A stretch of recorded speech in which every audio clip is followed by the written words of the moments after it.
Welcome to Clean Cut Studios in New York City. This is where the city meets the sticks. I'm your host, Grant White. And I'm Michael Hidasi. It's Das and Grant. We're back, baby. We're back, and I really have to address one thing. You know, on this show, I don't like to talk things that I find irrelevant because I'm one of the hosts. But, you know, Grant has been just so anxious to speak about The Bachelor. This is my thing. This television show that I think is nothing more than a waste of time for 2 hours a week. Is that what it is? 2 hours? It's 2 hours. It's 2 2 hours. 2 hours? Yeah. That's like a movie. It is a little long, and it's a tough investment, but if you're in it, it's kind of hard to look away.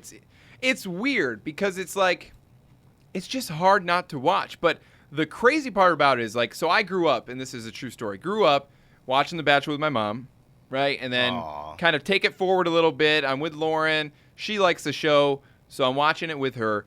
But then I find out the greatest news of all time. I come into work and find out from one of our segment producers on our show that there is a Bachelor Fantasy League. What do you mean, Bachelor Fantasy League? It's just like, it's like football fantasy, but it's for bachelors. No, it's not. Yes, it is. So listen. Football's a sport.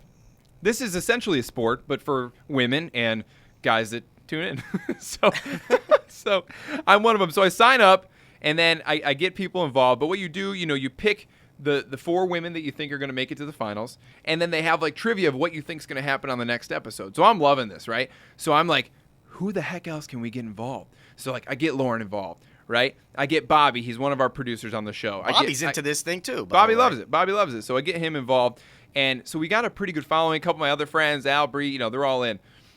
You, on the other hand, we had to just scratch and pull and do everything we could. But ladies and gentlemen, I'm so pleased to announce that we got Michael Hidasi, the Das Man Sports. We got him to join the Bachelor Fantasy League. And we look at the standings today. He's winning this. He's winning the whole thing, and he barely watches the show. I didn't even watch the show. I'm dialed into the thing, taking notes, the whole thing. I have 10 points. I'm at the bottom of the barrel. Grant, because this is like typical you. You're so hyped up about something so irrelevant, and then you're just not even paying attention. It's just really bad. How is that typical me? Because here it is. I go and I'm like, Fantasy League, all right, if there's something to win, I could get behind this. But then I said to myself, first of all, Grant doesn't gamble, of course, so there's nothing on the line. And I said to myself, you know what? I'm going to stoop down to Grant's level. And I'm going to join this league. And I'm not even going to watch the show, and I'm still going to beat him. So first week, show goes off, right? Yeah. And who's winning? Me or you? Das? Yeah, you are. Which, it's just so discouraging because, like, I'm all pumped up about this. This is, like, my thing. Like, you're the sports guy. We get it, right? So I'm like, maybe I'm the pop culture guy. I'm the entertainment. I'm the fun guy. Come to find out, I'm at the bottom of the barrel. But listen, for everyone that is watching, you can still listen to my notes. And I think I have a pretty good thing. I had a slow start, but I'm very confident in where my Bachelor skills will take me, and I think I'm going to win the league. So, long story short, I did tune in. You did? I did tune in between commercials at, in and out.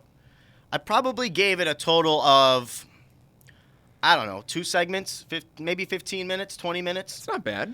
Over, an hour or so, I kind of checked in and out. You got a taste of it. And I tell you, what I did see made me want to throw up. And it made me really question who you really are. Really? To be honest. I'm trying to think of what part that was. Oh, my God. I tune in, and the first thing I see, which I kind of liked. I know where you're going with these this. topless women taking a photo shoot with some douche, Nick. Who is, I guess, the Bachelor, this guy, Nick. And, we'll get into him more because if his story doesn't tell you all you need to know about this dumb show, then I don't know what will. But the fact is, I tune in, and these girls are in wedding gowns and, like, skimpy wedding dresses. One has no top at all, and she's playing Eve, and they're doing, like, an Adam and Eve themed wedding. She's naughty. Which was very nice to look at, by the way. Mildly inappropriate. Then this second girl, this trash bag, who is unbelievably sloppy on this show. Grant, she never not had a drink in her hand. Yeah, she's a little broken. It was hot and she was sweating, right? Well, that's normal. People sweat when they're hot. Yeah, because she was drinking, sweating, red-faced, all over this guy, taking her top off, letting this guy touch her inappropriately on, like, what, their first date? Yeah.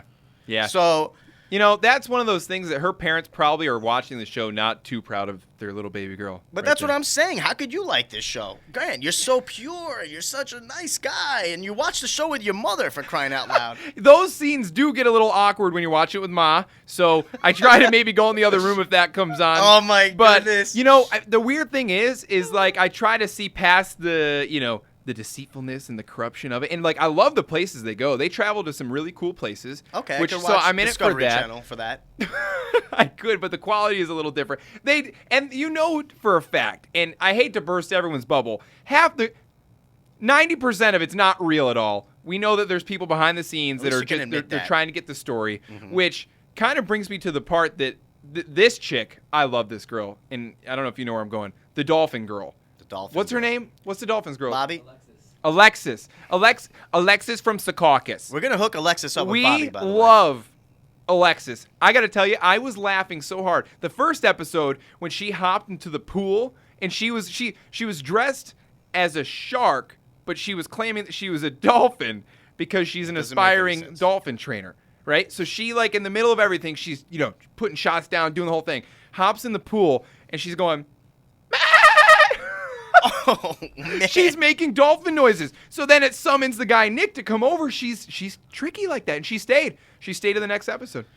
Speaking of Nick, now I don't know much about the show, but from what I've heard from you guys is that this is like the third or fourth time he's been The Bachelor. Yeah, is that true? He was on The Bachelorette twice.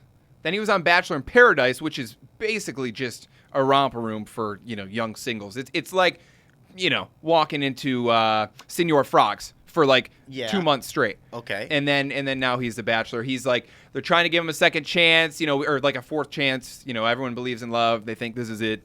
But if you're The Bachelor for 3 straight seasons. No. He was on The Bachelorette. So think of the roles reversed. Oh, he was the winner? He was one of the guys. Did he win? No, he got to the end, and then he got denied.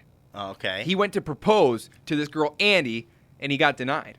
Now, I think that this guy just wants fame and fortune, and he doesn't want anything to do with love, because I'll tell you one thing. This guy is making out with 30 girls a night on this show. Yeah. I like him for that, but I hate that he's a phony.